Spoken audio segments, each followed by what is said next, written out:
Très bien. On va passer à la communication suivante. Donc, Paul Robert, donc, quand elle s'installe, donc, tout à l'heure, on a insisté sur la qualité du chirurgien femme, mais c'est aussi le chirurgien jeune. Et ça me permet de souligner l'implication de la jeune génération dans la discipline. Et donc, Maud est le fer de lance d'un groupe qui s'appelle la Sofco Jeune. Alors, la Sofco des vieux comme moi, elle trouve ça horrible comme nom, mais en tout cas, c'est un groupe de chirurgiens de moins de 40 ans. Et dont le dynamisme est illustré par leur nombre. L'an dernier, ils se réunissent tous les ans maintenant, 70 jeunes chirurgiens seniors, donc installés ou chefs de clinique et au-delà, 70 se sont réunis pour discuter entre eux. Et je crois que c'est une nouvelle fois l'illustration du dynamisme, au-delà du nombre d'interventions, de ce nouveau segment de la chirurgie viscérale. Maud va nous parler maintenant de l'évaluation, parce que c'est la championne d'entre nous de l'évaluation randomisée des nouvelles interventions cliniques. Donc je vais remettre. Parce que non. Je ne vais pas dire l'âge de Maud, mais comme on va être obligé de prendre une décision dimanche prochain, place aux jeunes, comme dirait Voilà. Cette addition, mais moins de 40 ans, c'est indispensable. Chers collègues, merci de m'avoir invité, donc c'est un plaisir d'être ici. Donc j'en ai abordé le sujet de l'évaluation des nouvelles techniques en chirurgie bariatrique, et notamment pourquoi évaluer finalement. Donc d'abord le contexte, donc on l'a dit, la chirurgie bariatrique est une discipline relativement nouvelle au sein de la chirurgie digestive. D'ailleurs, on ne l'enseigne pas à la faculté de médecine et les acteurs de soins, les chirurgiens bariatriques, sont un petit peu considérés comme les professeurs tournesols de la chirurgie, avec parfois des idées un petit peu farfelues. Ceci dit, les résultats pondéraux, on vous l'a démontré, sont plus que significatifs et la chirurgie bariatrique est même maintenant considérée comme une nouvelle arme thérapeutique pour traiter le diabète de type 2. Donc tout ça stimule la recherche et l'innovation. L'évaluation de nos résultats à long terme, la progression de nos connaissances techniques en chirurgie de l'obésité et scientifiques font clairement évoluer les techniques, on va le voir. Le but étant bien sûr d'améliorer les résultats pondéraux et métaboliques en diminuant les complications chez nos patients et en augmentant bien sûr leur qualité de vie. Alors, si on revient un petit peu en arrière, je rappelle que les premières interventions de chirurgie de l'obésité datent des années 60 et elles sont nées du constat que lorsqu'on enlevait un grand bout d'intestin ou d'estomac, les patients perdaient du poids de façon significative. L'objectif de cette chirurgie était donc avant tout pondéral. Puis, on a vu évoluer les techniques avec l'expérience notamment des complications, des effets secondaires de ces chirurgies, des résultats pondéraux, avec, je vous rappelle, premièrement les interventions de Payne, où il avait décrit une anastomose entre l'intestin grêle directement dans le côlon. On avait donc de grands problèmes de pullulation microbienne dans l'anse intestinale exclue, avec des insuffisances hépatocellulaires majeures, des troubles hydroélectrolytiques, qui ont conduit par la suite à décrire le bypass en oméga selon Mason, qui est donc l'ancêtre du bypass en oméga actuel, où je vous rappelle qu'on réalisait une petite poche gastrique qu'on anastomosait avec le jéjunum sur une anse en oméga. Donc on s'est retrouvé avec beaucoup de patients avec des reflux biliaires importants, des ulcères anastomotiques, qui ont conduit donc à l'évolution vers le bypass en Y, vous voyez, qui date de 1977, donc on a maintenant 40 ans de recul sur cette chirurgie qu'on réalise encore tous les jours. Et puis l'évolution, on l'a vu avec les Italiens et Scopinaro, vers la dérivation bilioppancréatique, dans une chirurgie encore plus mal absorptive, le but étant donc d'améliorer les résultats pondéraux à nouveau. Ceci dit, avec ces interventions, le défaut de suivi, on s'est retrouvé avec des problèmes d'ulcères anastomotiques, des problèmes de lithiase urinaire, des diarrhées majeures, et donc les chirurgiens se sont retrouvés plus attirés vers les chirurgies restrictives, comme la gastroplastie verticale calibrée, où je vous rappelle qu'on réalisait une section par agrafage de la partie haute de l'estomac qu'on calibrait avec un anneau. Puis ensuite, l'anneau gastrique modulable avec l'intérêt d'être une chirurgie réversible. Et puis, donc plus récemment, importé du Canada et des États-Unis, la cystogastrectomie, qui est actuellement donc l'intervention la plus réalisée en France. L'objectif étant toujours de savoir comment améliorer les résultats et la morbidité de chaque technique. Ainsi, récemment, on a vu évoluer le bypass en Y, avec pour certains un retour en arrière, puisque à nouveau on anastomose une poche gastrique avec donc une anse en oméga. Donc les détracteurs de cette technique argumentent sur le fait qu'on va à nouveau créer des reflux biliaires et potentiellement des risques de transformation de la muqueuse gastro-œsophagienne avec le temps. On a vu également évoluer la dérivation biliopancréatique avec Donc, selon Scopinaro, une gastrectomie partielle qui a évolué vers une chirurgie un petit peu plus physiologique, où là, on conservait le pylore, ce qui permettait d'éviter les dumping syndromes.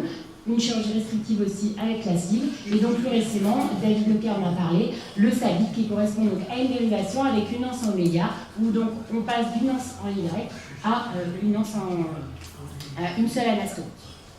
En parallèle de toutes ces évolutions techniques, on a vu donc arriver des techniques mini-invasives avec l'idée finalement que l'endoscopie serait intermédiaire entre la chirurgie et le traitement médical en termes de balance bénéfice-risque, donc moins de risques pour peut-être un peu moins de perte de poids.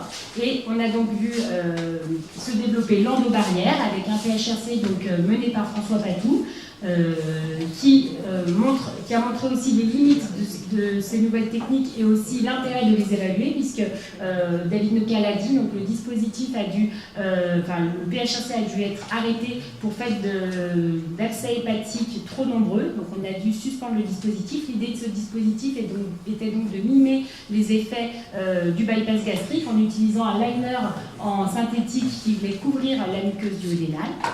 On a eu également Valentix qui a développé récemment l'endo-bypass, le principe étant donc de fixer un tube rigide dans l'œsophage qui va mimer les effets d'une sleeve, et puis dans le duodénum un liner donc synthétique à nouveau qui mime les effets dans la graisse gastrique, et puis des dispositifs encore un peu plus farfelus où là on réalise une gastrostomie chirurgicale, le but étant donc après le repas pour le patient d'aller vider sa gastrostomie pour perdre du poids. Donc clairement on voit que les choses évoluent à grande vitesse et qu'en effet on a besoin forcément d'évaluer ces procédures. Donc finalement, on assiste également à un changement de paradigme et on en parle donc depuis le début de cette réunion où on est passé d'une chirurgie qui avait des objectifs pondéraux à une chirurgie qui a maintenant des objectifs métaboliques avec une question qui émerge. Finalement, peut-on traiter chirurgicalement le diabète? Peut-on opérer des diabétiques qui ne sont plus obèses morbides? Et on passe donc d'une chirurgie bariatrique qui concernait les patients obèses à maintenant une chirurgie métabolique, une chirurgie pour traiter le diabète chez les patients qui ne sont plus forcément obèses morbides. Donc face à toutes ces évolutions, il y a forcément des questions qui émergent et c'est celles qu'on va aborder maintenant. Donc pourquoi évaluer les nouvelles procédures? Comment les évaluer? Dans quel cadre légal? Faut-il ne faire que des procédures recommandées par la Haute Autorité de Santé finalement? Et quel est l'impact médico-légal? Quelles sont donc les conséquences médico-légales de faire des nouvelles procédures? Donc tout d'abord, pourquoi évaluer? Eh bien, je vous rappelle qu'on est à l'ère de la médecine basée sur des preuves, donc ce qu'on appelle l'evidence-based medicine, avec donc l'idée finalement que les données apportées par la recherche, et notamment les essais randomisés et les méta-analyses, vont peser plus de poids dans la décision médicale que la simple intuition et l'expérience clinique du chirurgien. Tout ça a d'ailleurs donné naissance au niveau de preuve et aux grades de recommandation qui sont utilisés par la Haute Autorité de Santé dans les recommandations de bonne pratique clinique.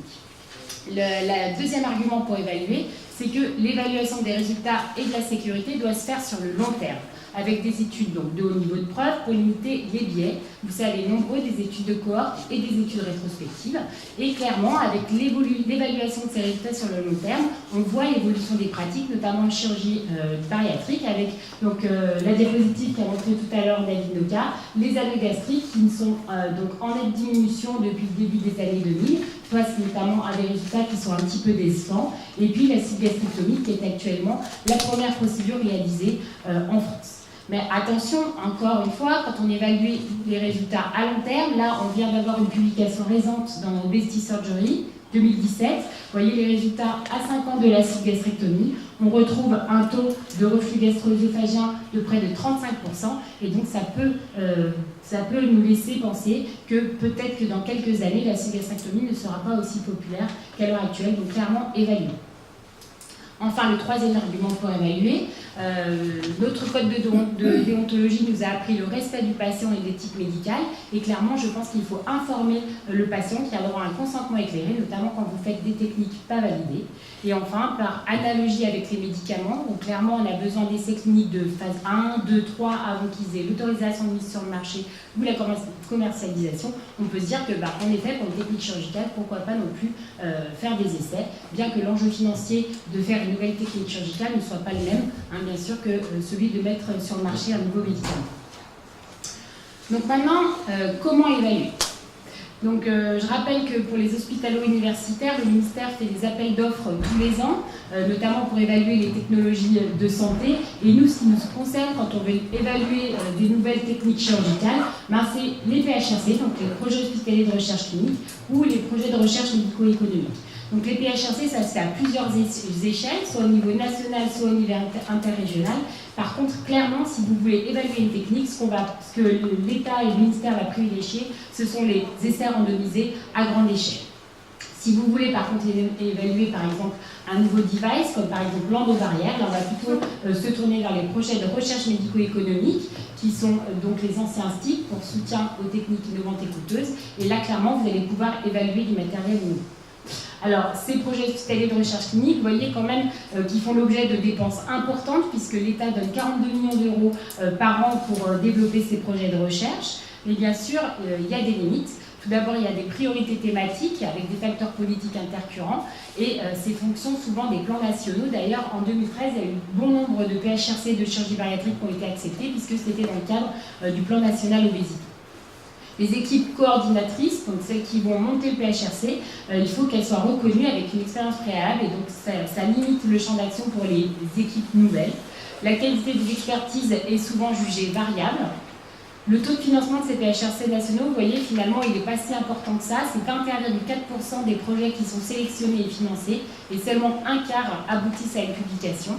Et probablement aussi que c'est dû à la durée de réalisation, puisque entre l'idée du PHRC, la mise en œuvre et la publication, il y a souvent plusieurs années qui s'écoulent, et parfois on peut se poser la question de savoir si le sujet initial n'est pas devenu obsolète et s'il n'y a pas d'autres publications internationales qui ont devancé la publication du PHRC. Alors, je vous présente ici des exemples de PHRC en chirurgie bariatrique. Donc celui que j'ai mis en œuvre, on compare bypass en oméga versus bypass en Y. Celui de François Patou, qui évalue l'intérêt du bypass gastrique chez les patients diabétiques de type 2 versus insulinothérapie intensive. Le PHRC Health par exemple, qui évalue l'intérêt de l'anogastrique chez les patients âgés versus activité physique intensive. Il y avait également le PHRC Big Pom, où là on travaillait avec les endoscopistes. Le but était d'évaluer l'intérêt du ballon intragastrique avant bypass gastrique, notamment chez les super obèses. Donc savoir si le ballon permettait une perte de poids et ensuite de réaliser plus aisément le bypass en Y. Plus récemment, donc, le PHRC Miniop, qui évalue l'intérêt du monotrocar pour réaliser l'acide gastrectomie, etc. Donc vous voyez que la chirurgie bariatrique, c'est un secteur très dynamique et qui est donc propice à la recherche. Alors finalement, dans quel cadre légal faire ces évaluations ?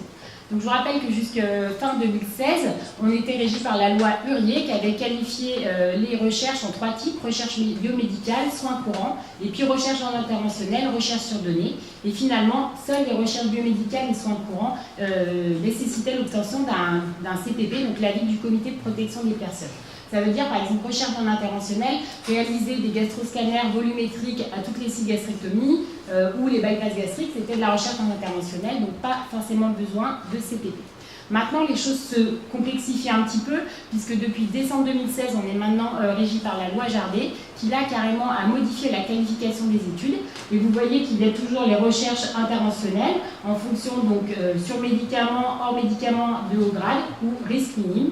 Les recherches non interventionnelles deviennent maintenant, ça devient nécessaire d'avoir un CPP qui s'obtient par tirage au sort. Donc ça veut dire que si vous voulez faire maintenant des scanners à vos patients pour faire de la volumétrie, vous devez avoir l'avis du comité de protection des personnes. Donc ça va un petit peu complexifier les choses, notamment si vous voulez faire réaliser des thèses.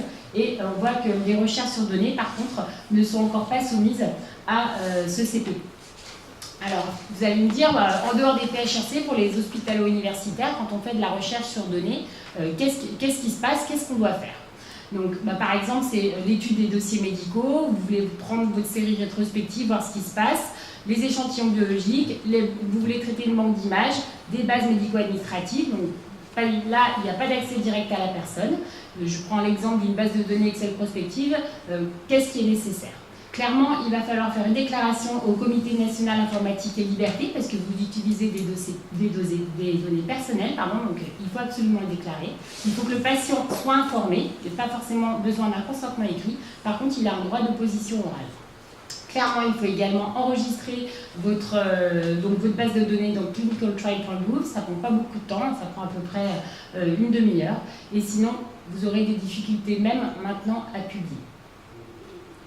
Donc, faut-il ne faire que des procédures recommandées par la Haute Autorité de Santé?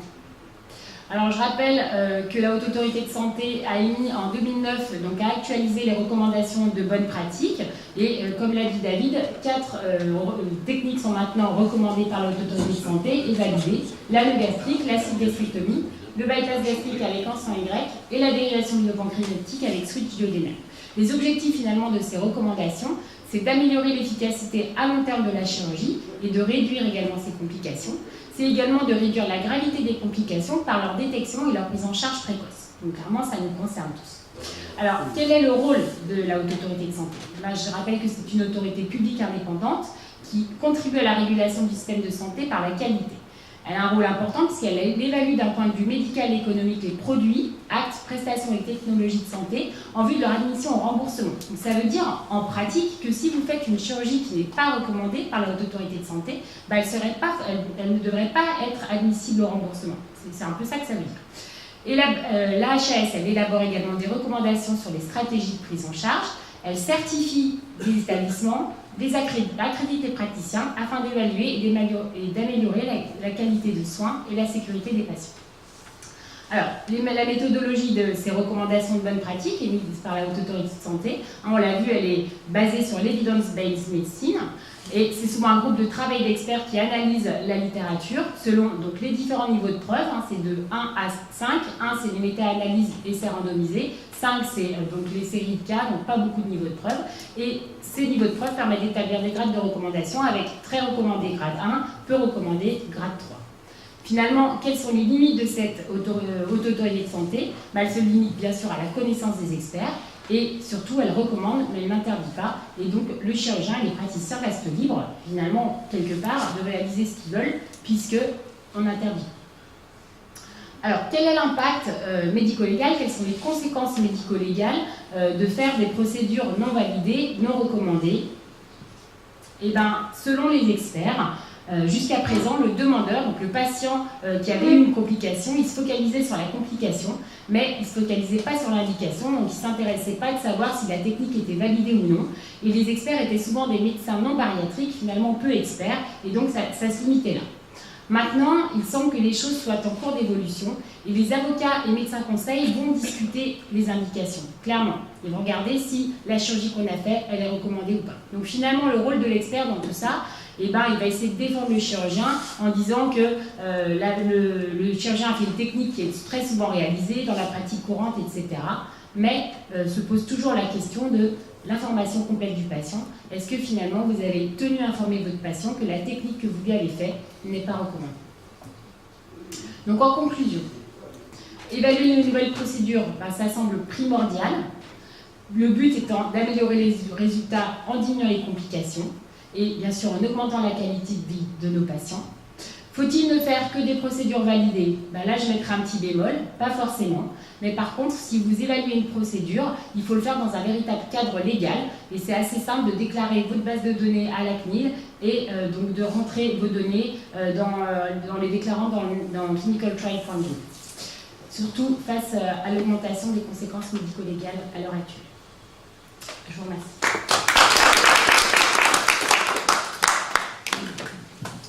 Donc, merci beaucoup Maud. Je ne sais pas s'il y a des questions. En attendant, la question brûlante qu'on a tous, c'est donc, on a vu tout à l'heure se développer en France le mini bypass, avec des tas d'arguments techniques, mais aussi historiques, puisque finalement on revient en arrière. Aujourd'hui, elle n'est pas recommandée. Clairement, est-ce qu'un chirurgien en France, c'est une question vraiment d'actualité et qui intéresse énormément de nos collègues, est-ce qu'un chirurgien qui pratique ces interventions se met en danger?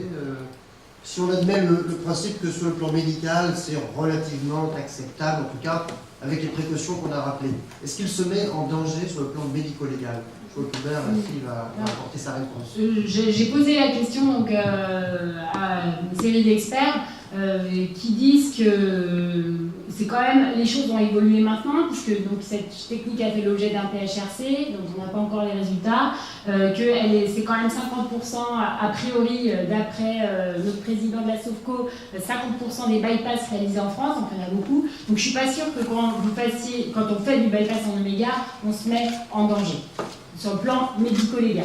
Par contre, clairement, est-ce que va se poser la question de l'information patient? Le juge peut toujours dire, mais est-ce que vous avez informé votre patient que vous lui faisiez un bypass en oméga et que ce n'est pas une technique validée? Et ça, ce sera toujours opposable.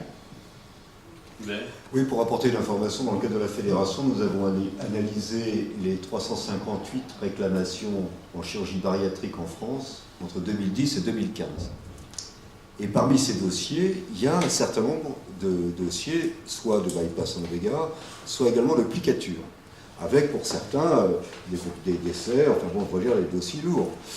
Eh bien, nous n'avons trouvé aucun expert qui ait contesté le fait que l'opération qui a été faite n'ait pas été validée. Et pour rejoindre un peu ce que vous avez dit, c'est-à-dire que c'est une opération de pratique courante qui... Voilà.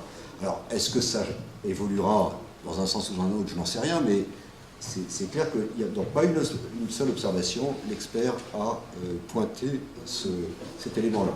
Donc la jurisprudence répond clairement à ma question, non, pas en danger, bien sûr. C'est ce qu'on a constaté jusqu'en 2015. Je voudrais savoir si, moi je connais mieux le cancer, si dans l'obésité vous avez une nécessité de pratiquer un certain nombre de chirurgies, toi qui es expert, est-ce qu'il y a des critères qui ont été donnés par la La réponse est non, pas par les autorités. En revanche, notre société savante a, en se calquant sur d'autres disciplines, établi pour labelliser, donc c'est une labellisation qui n'est pour l'instant que celle d'une société savante. Mais on voit bien que la HAS est très attentive et que ces choses-là vont avancer. Et nous avons donc calqué le chiffre d'intervention sur le chiffre de 30. Donc c'est une dynamique évidemment en cours. Mais en France, un chirurgien qui respecte les recommandations de la HAS et qui opère un malade par an a le droit de le faire. Ce qui n'est pas raisonnable, mais il a le droit de le faire. Mon autre question se retourne peut-être plus vers Maud. Ma première question, c'est est-ce que les Français, du fait de la législation parfois un peu lourde et lente et difficile, parce qu'on a vu que le PHRC, on sait bien que ça met quand même souvent, est-ce que vous avez l'impression que vis-à-vis des équipes étrangères, on prend du retard? Ça, c'est ma première question. Et ma deuxième question, et je me tourne peut-être plus vers François Patou, est-ce que d'être expert, c'est pas une pénalité pour donner son avis au sein de la HAS? Parce que nous, si on est cancérologiste, on a des vrais problèmes, on a des conflits d'intérêts quand on est expert. Enfin, on a des conflits d'intérêts. On est expert parce que sinon on fait beaucoup de choses dans un domaine et donc l'industrie pharmaceutique va beaucoup vers nous.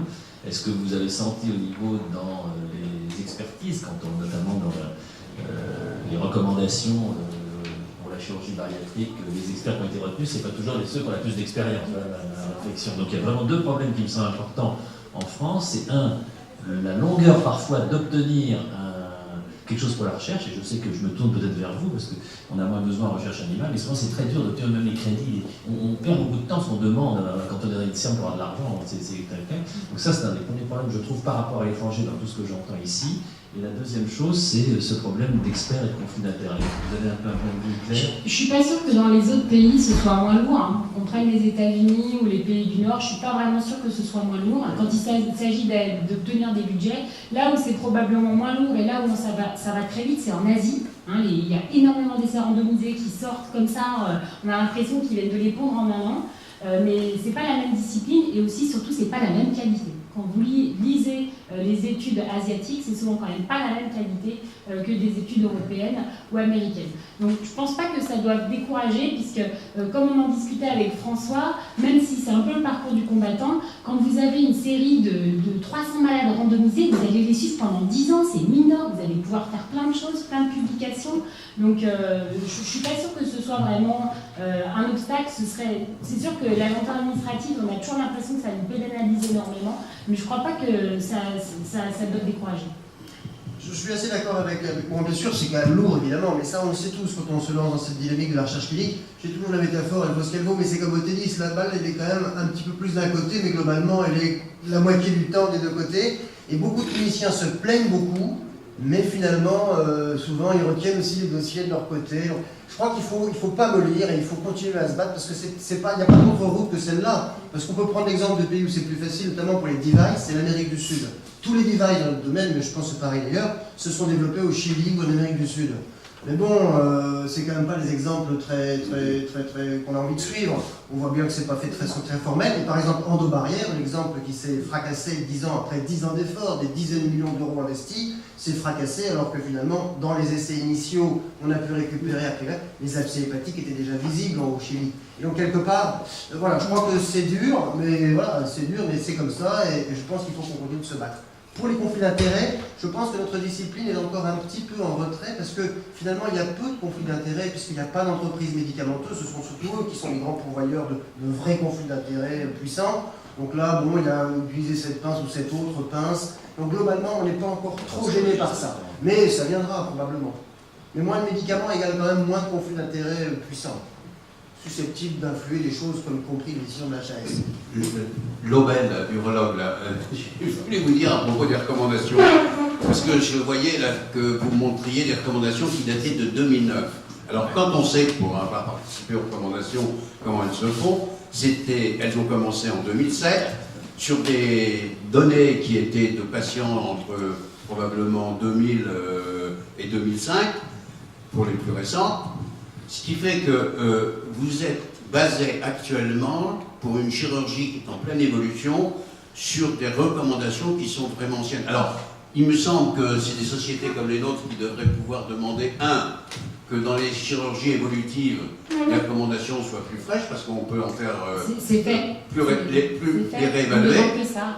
Hein? Et deuxièmement, peut-être que si la HAS n'est pas capable de se mettre à l'heure, il faut que ce soit vos sociétés de spécialité qui le fassent, parce que c'est pas possible. Je vous rappelle juste, comme je l'ai dit, que c'est elle qui accrédite, c'est également elle qui offre le droit au remboursement, donc clairement, on est dépendant d'eux. Donc l'actualisation, je suis complètement d'accord avec vous, mais ce n'est pas faute de l'avoir demandé.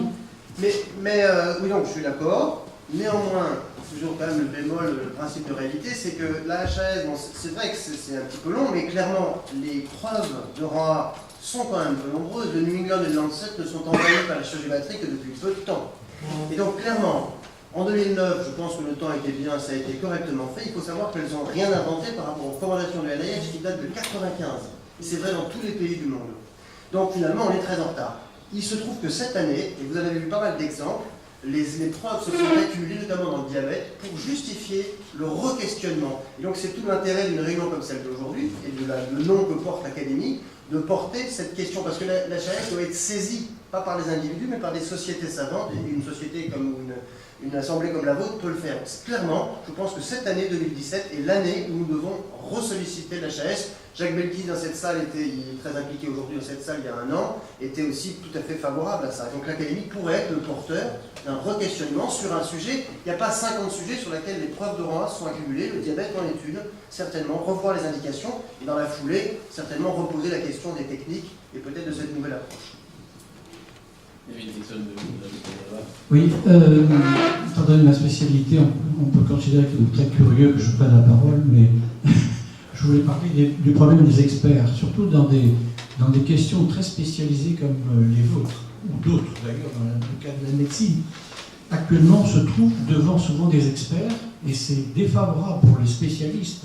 Les experts, ils sont des experts généralistes, et qui n'ont pas la connaissance très pointue des indications, de la technique, des résultats. Aussi, je pense qu'il faut qu'on conseille à nos jeunes, lorsqu'ils développent leur activité, même si ça leur paraît peut-être pas le moment, ou bien que ça ne les attire pas, on doit leur conseiller de devenir experts, parce que c'est la seule façon que nous ayons ultérieurement d'être évalués dans nos résultats et malheureusement dans des complications de façon efficace et non pas par des gens qui n'ont que des données très théoriques de ce qui doit être évalué.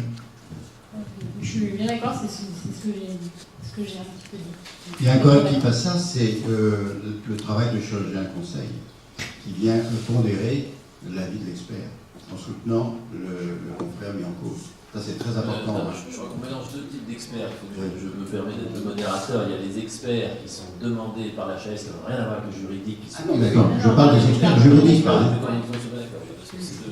Non, je parlais pas. Mais on est d'accord. Et Georges parlait des experts juridiques. Bien sûr.